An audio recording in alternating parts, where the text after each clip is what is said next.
बारूद के ढेर पर खड़ा है उत्तर प्रदेश। जहाँ चाहे बम फोड़ दो, वह चाहे रेलवे स्टेशन हो, चाहे फिर इनके विशेष कार्यालय हो, मंदिर हो, मस्जिद हो, कहीं भी बम ब्लास्ट किया जा सकता है। दो आतंकी पकड़े गए हैं। सबसे चौंकाने वाली बात यह है कि यह दोनों ही लखनऊ के रहने वाले हैं मूल रूप से। बाहरी आतंकी होते तो बात समझ में आती, लेकिन अगर अपने घर में ही इस तरह के लोग पैदा हो जाएंगे तो निश्चित ही यह दुर्भाग्यपूर्ण स्थिति है, चौंकाने वाली है, विचारणीय है और इससे सबक लेकर के हमारी सरकारों को बहुत कुछ करने की आवश्यकता है। दोस्तों, अन्य मीडिया चैनल से मैं अलग कुछ बात करने जा रहा हूँ।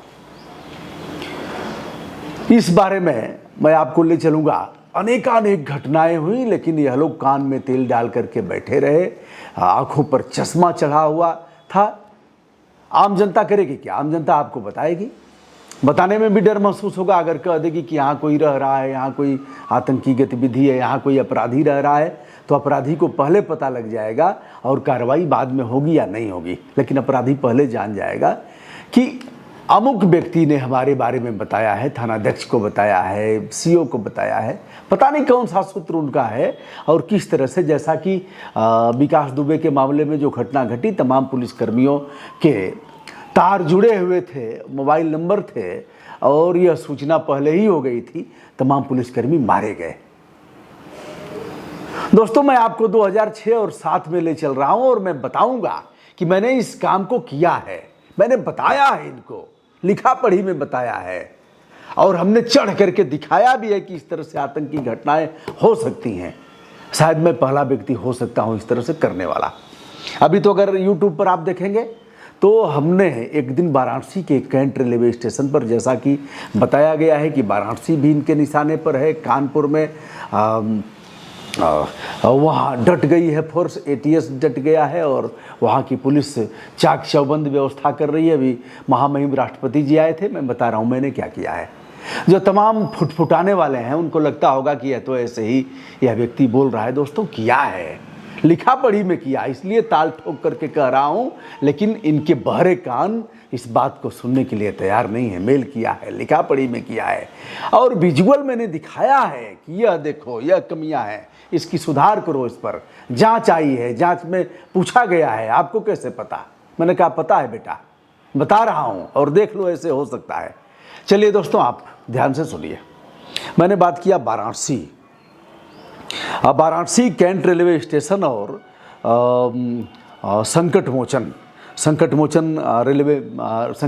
एक मंदिर है जिसकी स्थापना गोस्वामी तुलसीदास जी ने किया था। संकट मोचन मंदिर और वाराणसी कैंट रेलवे स्टेशन पर 7 मार्च 2006 को बम ब्लास्ट होता है।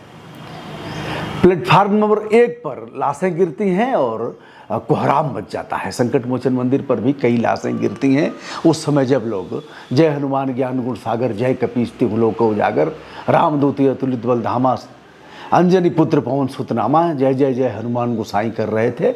उसी समय ब्लास्ट हुआ और लाशें बिछ गई। 160 लोग लगभग घायल हुए, 150 से अधिक लोग घायल हुए।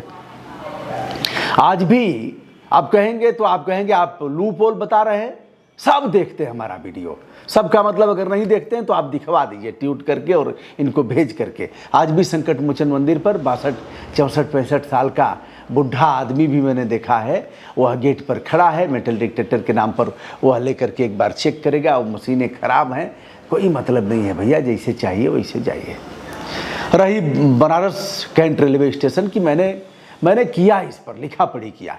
जब कुछ नहीं हुआ तो हमने लगभग 2 साल पहले, आपने वीडियो देखा होगा, मैं फिर से एक बार उसको कर दूंगा, तो उस पर मैंने क्या किया कि मैंने दिखाया कि देखिए हमारे बैग में RDX है और मैं आज चल रहा हूँ, आज हमारी नीयत ठीक नहीं है, आज चल रहा हूँ ब्लास्ट करूँगा, DM वाराणसी देख लो हमें, ऐसे कह करके मैंने किया। और फिर मैं स्वचालित सीढ़ियों से उतर करके नीचे आया और कहा कि देखो यह प्रवेश लिखा है, प्रवेश द्वार, और मैं प्रवेश कर रहा हूँ। दोस्तों, सुबह का समय था, मुझे लखनऊ छपरा एक्सप्रेस पकड़ करके वाराणसी से गाजीपुर आना था।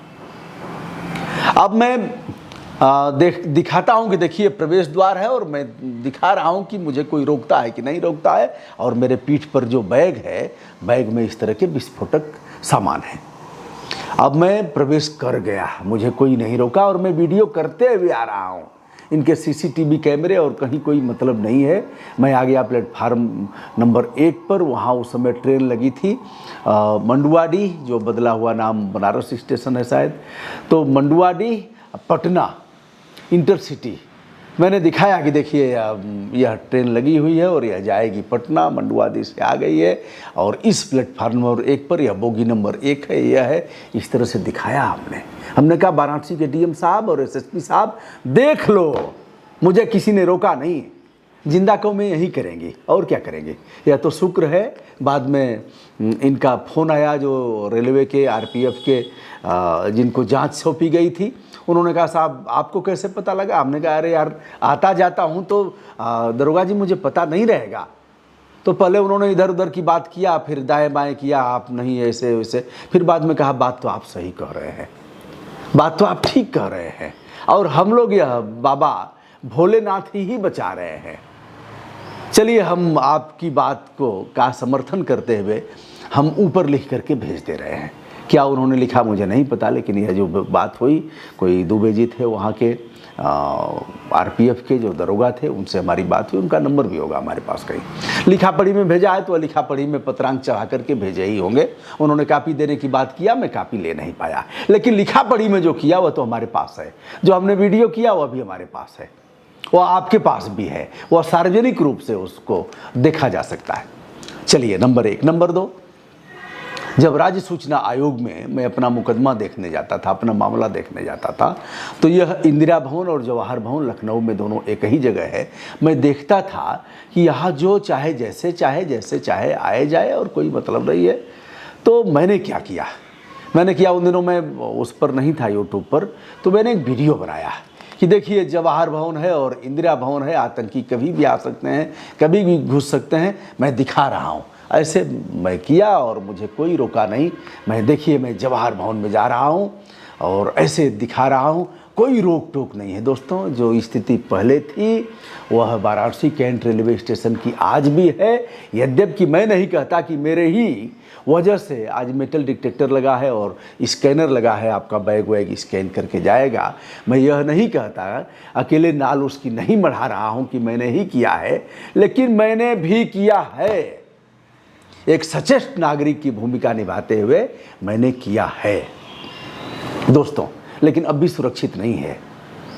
अब किन परिस्थितियों में सुरक्षित नहीं है आने जाने वाले देख सकते हैं। एक गेट को आपने कर दिया, आरपीएफ के लोगों ने बताया साहब ऐसे नहीं। एक दरोगा ने बताया आरपीएफ के साहब अन्य जगहों पर जो विदेशों में है वहाँ चाक चौबंद है। अब चलिए अपने देश में ही देख लीजिए ना, मेट्रो में कौन करेगा, किसकी मजाल है जो मेट्रो में जा करके आतंकवादी गतिविधियों को अंजाम देगा। अब यह 2 आतंकी हैं जो पकड़े गए हैं, मिनहाज और मसरुद्दीन, और इनके घर में प्रेशर कुकर बरामद हुआ है, बम बरामद हुआ है। इनकी गतिविधियों के बारे में बताया गया है। और ADGP law and order Prashant Kumar जो मूंछ वाले हैं, उनको भी मैं कह रहा हूँ, प्रशांत कुमार साहब लखनऊ सुरक्षित नहीं है। प्रदेश के मुख्यमंत्री जी कदापि लखनऊ सुरक्षित नहीं है। आज फिर जवाहर भवन और अमिताभ ठाकुर से मैं मिलने गया था, तो उस समय मैंने पास बनवाया था। अब पास बनाने की व्यवस्था कर दी गई है, लेकिन जिन चीज़ों को, जिन कमियों को मैंने दिखाया है वह कमियां आज भी हैं। मूंछ वाले प्रशांत कुमार साहब आज भी वह उन कमियों को, विद्युत भवन है, जवाहर भवन है, इंदिरा भवन है, ऐसे तमाम भवन लखनऊ में हैं। आज भी स्वास्थ्य भवन है, निदेशालय है। सब बहुत पैसा नहीं लगना है दोस्त। जितने में रैलियां करते हो आप ना, 4-5 रैलियां बंद कर दोगे सब हो जाएगा, लेकिन मानोगे नहीं, क्योंकि आप सभी ने कसम खाया है कि जो देश के, प्रदेश के नागरिकों के खून पसीने की कमाई है उसका मैं नंगा नाच करूंगा। चाहे प्रदेश के मुख्यमंत्री जी हों, बनारस में 50 बार आना हुआ है हुजूर का, 50 बार आए हैं। अरे कई जगह से कर दीजिए महाराज, यह मोबाइल है और वहीं से कहिए दिखाओ डीएम साहब दिखाओ उस गली को, हम इसको देखना चाहते हैं। दिखाओ डीएलडब्ल्यू के पास की जो सड़क है, तो कूड़ा दिखाएगा डीएम साहब, क्योंकि वहाँ कूड़ा जो बैठते हैं प्रबंध निदेशक, जो विद्युत वितरण के प्रबंध निदेशक बैठते हैं, तो वहाँ कूड़ा दिखेगा। वहाँ कूड़ा कम से कम 25, 30, 40 मीटर की परिधि में कूड़ा दिखेगा, जहाँ सुअर भी होंगी, जहाँ गाय भी होंगी, जहाँ सड़ांध होगी, जहाँ लोग ऐसे नाक बंद करके पता नहीं क्या देखते हैं आप, और हम लोगों की बात आप सुनेंगे भी नहीं। और अगर कोई सुना देगा तो कहेंगे लटकाओ, कौन है, दिमाग खराब है इसका, तुम लोग क्या कर रहे हो। एसएसपी को चापेंगे, एसएसपी आओ देखेगा ताओ और लटका देगा एसएसपी।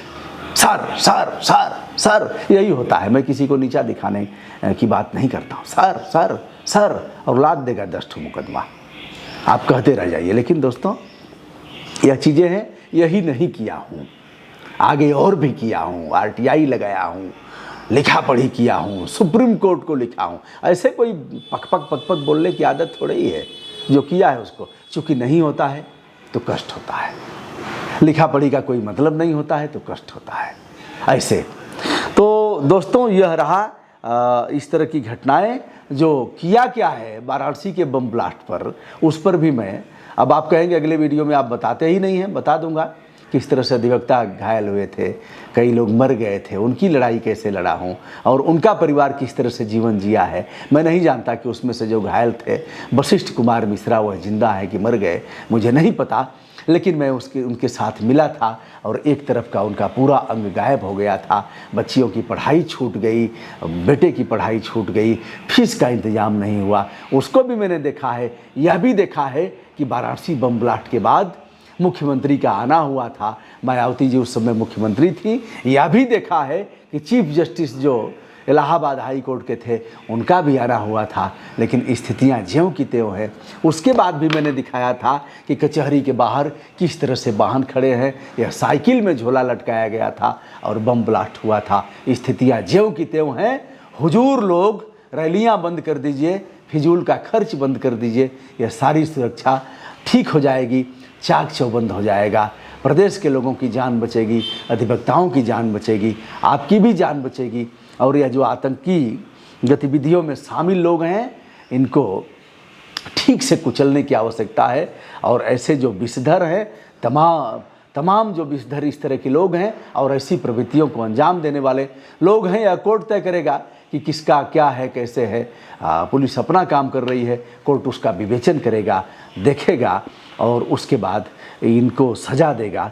लेकिन जो परिस्थितियां हैं जिन्हें देखा जा रहा है, उसके अनुसार घटनाएं काफ़ी चौंकाने वाली हैं, काफ़ी निंदनीय हैं।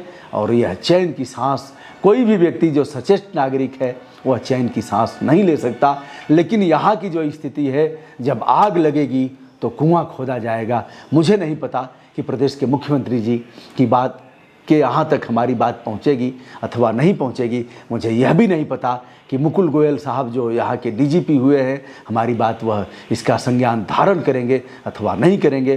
प्रशांत कुमार जी जो एडीजीपी कानून व्यवस्था है, वह किस तरह से इसका संज्ञान लेंगे, मुझे नहीं पता। मैं यह भी नहीं जानता कि वाराणसी जो मेरा कर्म क्षेत्र है गाजीपुर, वहाँ के एसएसपी, वहाँ के डीआईजी, वहाँ के पुलिस महानिरीक्षक, वहाँ के एडीजीपी जो अपर पुलिस महानिदेशक हैं, किस स्तर से इसको ले रहे हैं। वहाँ के जिलाधिकारी कौशल राज शर्मा किन अर्थों में इसका संदर्भ निकालेंगे, मुझे नहीं पता। लेकिन इतना पता ज़रूर है कि हाथ पर हाथ रख करके मैं नहीं बैठ सकता, क्योंकि हम जिंदा कौमें हैं।